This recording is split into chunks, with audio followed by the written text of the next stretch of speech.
long-awaited Revelry. Chapter 2, Breakthrough. Part 1, Alone. Auntie, an outsider, a lady is here to buy something. Under the dim yellow light, a young woman is hunched over behind the bar. Bored, she's fiddling with some cards.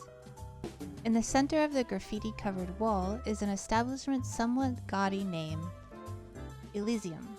What do you want? A list of people who are attending Anakindness's Protocol auction and a map of the venue. How much? The woman turns around, looks me up and down with interest, then makes a gesture. 50,000. Just for 2 pieces of intel? She wags her finger. 50,000 per word.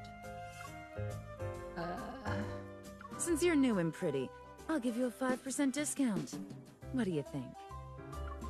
You're so generous. There's a useful card in my pocket next to the so-called family crest, but I'm worried that using the card could cause trouble. Seeing my hesitation, she shrugs and opens the door. Loud chatter mixed with the sound of rolling dice, spinning roulettes, and a card shufflers filled the air. You also going to Solon Hotel tomorrow? Do you have an auction invitation? Doesn't matter if I get one or not. For something as big as this, you gotta try and get a piece of the pie, right? I heard there's going to be a treasure.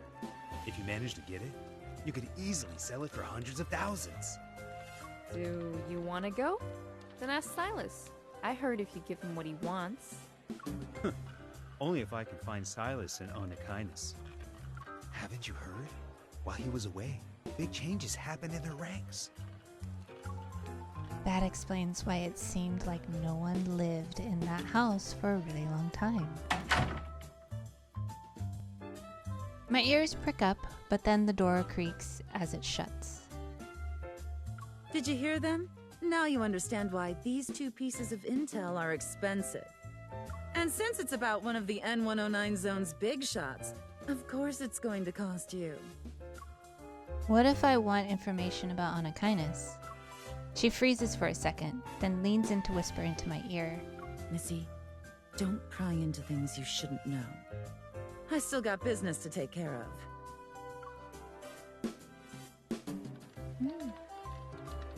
Sylus hasn't been around for a really long time. You think he really went missing? Maybe he's dead. Did you see how arrogant Sherman's punks have been lately? If Sylus was with Anakindness, they wouldn't even dare to be bold. The spinning roulette rumbles like a rainstorm, and soon enough, the sound is drowned out by cheers and screams. I hide in the shadow of a fiddle leaf fig, holding a stack of casino chips, pretending to watch the fun unfold.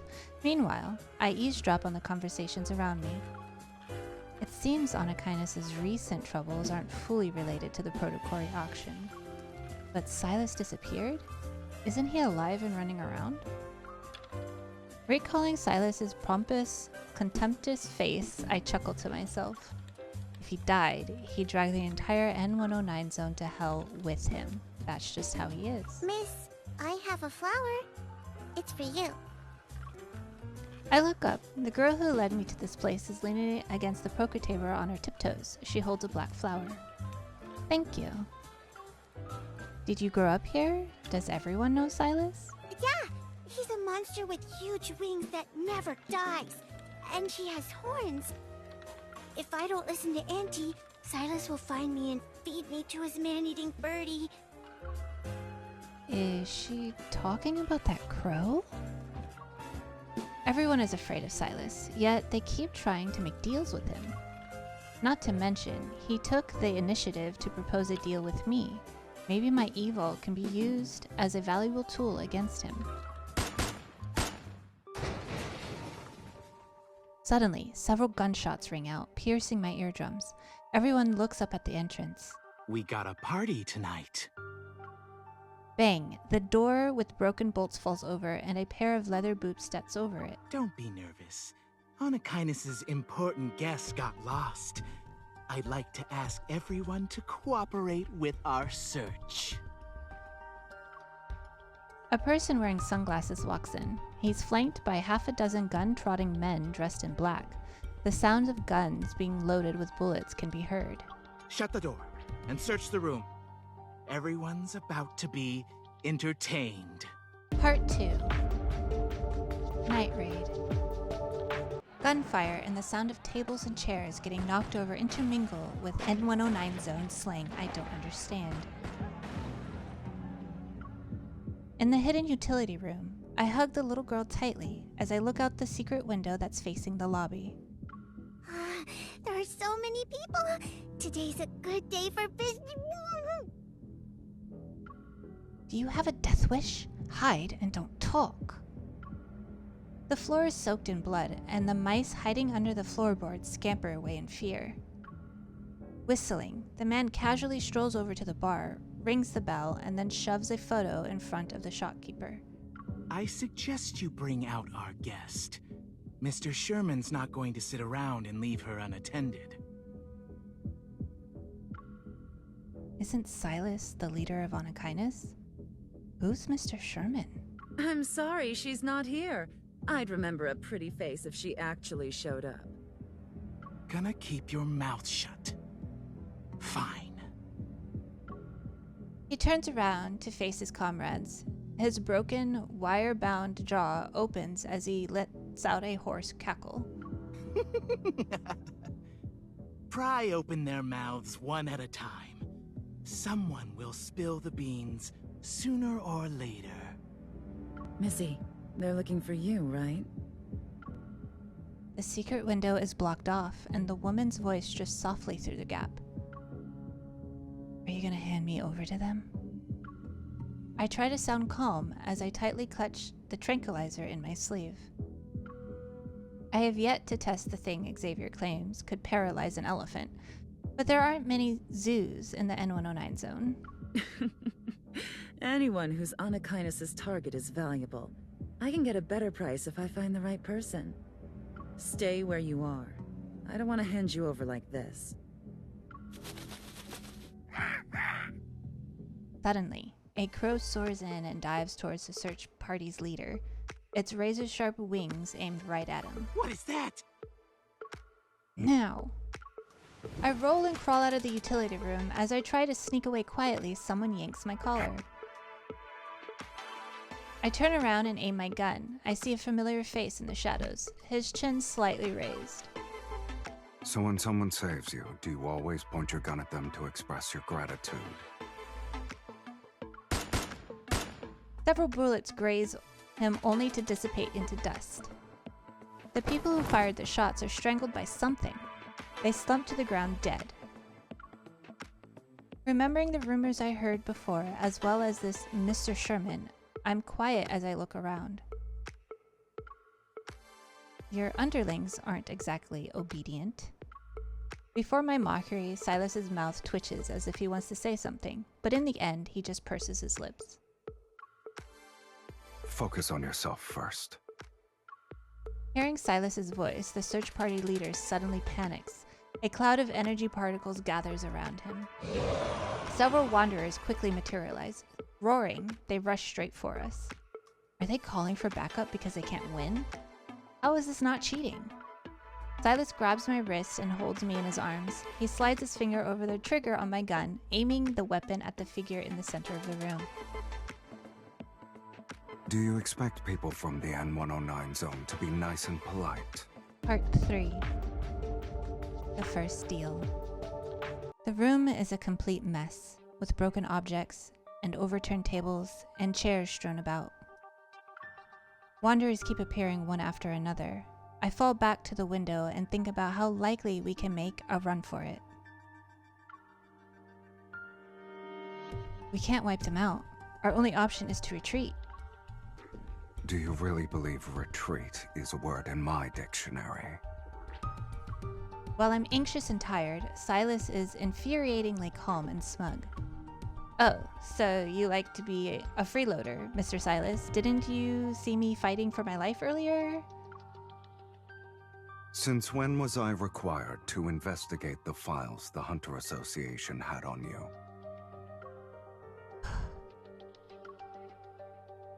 Consider this training practice. Get ready. Sylus ignores my protest and aims my gun at the switch box on the wall. You won't get any help. A gun is fired and the lights go out. Sylus quickly vanishes, realizing I've been left behind again. Colorful curses boil in the tip of my tongue. Let's make a deal. Aren't you going to leave? I can't resonate with you. If you'd like to attend the auction tomorrow, stand your ground for 5 minutes. And should you have the audacity to die on me... He lifts his hand and puts a communicator in my ear. He then speaks in a surprisingly gentle tone. You actually will meet your end.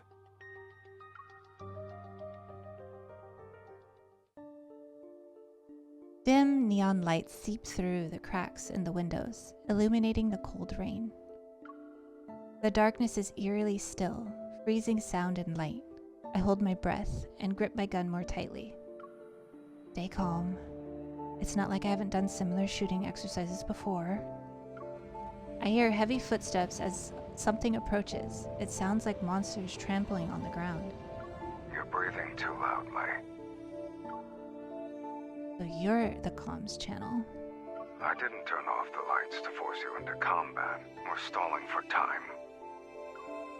You really are something. You didn't retreat, right? Am I just trying to buy some time for you? A crow suddenly caws outside the window. Its loud, unpleasant cry is familiar. I heard the flapping wings and mechanical movements in the darkness. Sylus's laugh disdainfully. Aim at Mephisto. Who? The crow. He's trying to help you. I aim my gun at Mephisto's red eyes. Sure enough, as I fire, I hear wanderers dissipate one after another. Strange. It doesn't seem like the number of enemies are decreasing. Sylus, if they can't clone themselves like bacteria, they're usually immortal like you. Sylus? There's no response. It's as if our call was suddenly cut off. Did something happen to him? But right now, I have no time to wonder if he's safe or not. There are still figures in the darkness that are heading straight for me. Desperate, I shoot the wine barrels that decorate the ceiling. A cascade of alcohol runs down. My bullets instantly set them aflame. Then I hear the cackling of something burning. Yet the figures don't cry out. They don't even stop for a second. Amidst the blue firelight, I see their faces. Under the corroded, crystallized skin, they seem to have human faces. They resemble human more than wanderers. Part 4. Nightmare Finale. Panicked, the man flees. He trips over an abandoned auto wandering around, falling into the wastewater along with his glasses.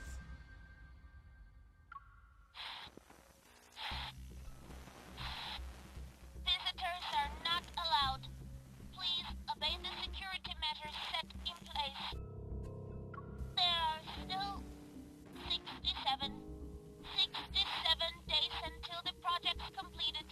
We will announce the greatest discovery to the world. He struggles as he gets up and pushes open a heavy iron door that's hidden in the corner.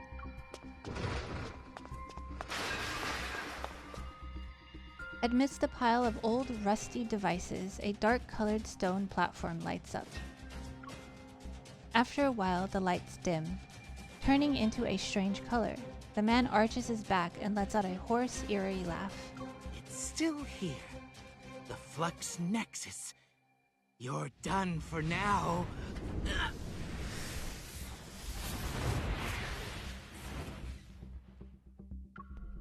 His laughter suddenly stops.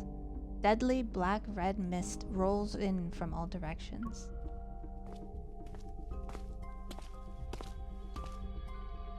The nightmare shadow slowly approaches from behind. The man's eyes widen in fear, but he can't move. me, sir. Crimson particles land in the wastewater. The air is deathly still, yet nearby light glows brighter. Sylus smiles coldly. The black-red mist flows into the Flex Nexus and is instantly blown into pieces from the inside. Instantly, the rampaging monsters fall over and curl up into a fetal position. What happened? Were they disconnected from something? The one closest to me, with a tattoo-like mark on its chest, has been burnt beyond recognition. Leaking out of its wound is a liquid that's not blood. It's more like viscous mixture of oil and slime. These crystals look like protocores. I've seen this before. Are they humans, or... The lights turn on, which surprises me.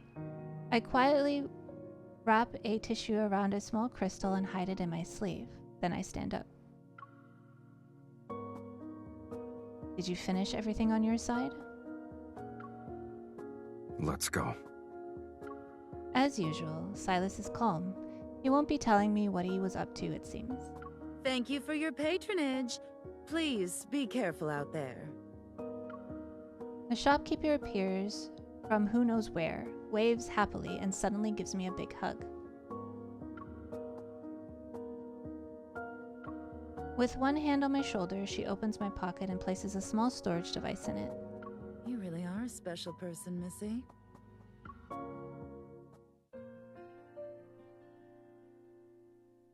On this rainy night, the motorcycle zooms down the road. As soon as we return to Sylus's base, he leaves me to do who knows what. Meanwhile, the crow seems to have been triggered by something. Propping up his body with one wing, he opens his beak and loudly caws at me. I pick up and inspect the weird crow, finally realizing what's wrong. Did you break your wing? I guess you're not bulletproof. Did I accidentally hit you? As if expressing his grievances, the crow screeches. It sounds like metal spoon is being scraped against a metal bowl. Don't tell me you're upset. You're saying it's my fault then?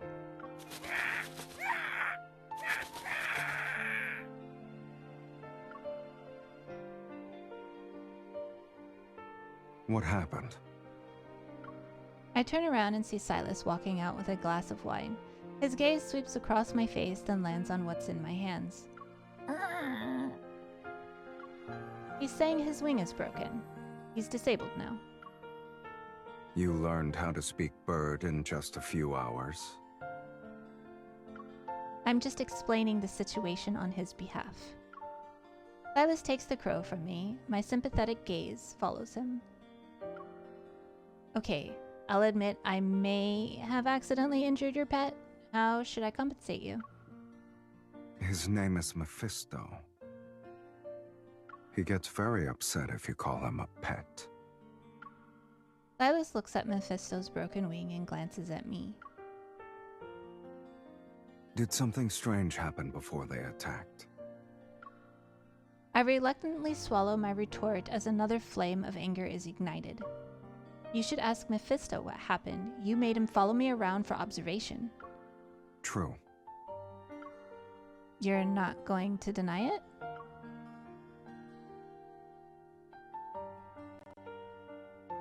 Sylus purposely leans forward, his eyes shining like rippling cold liquid. Were you hoping I'd be flustered with how you exposed me? We're in the N109 zone, sweetie. Whether you're with me or by yourself, you can't escape my influence. Please, don't be delusional. I'm not the only one who's delusional. Isn't a certain someone hoping I dislike him less so I can resonate with him?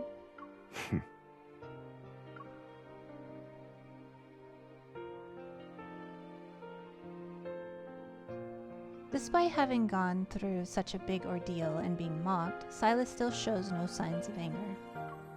He fiddles with Mephisto's broken wing, takes a sip of his drink, then places the glass in my hand.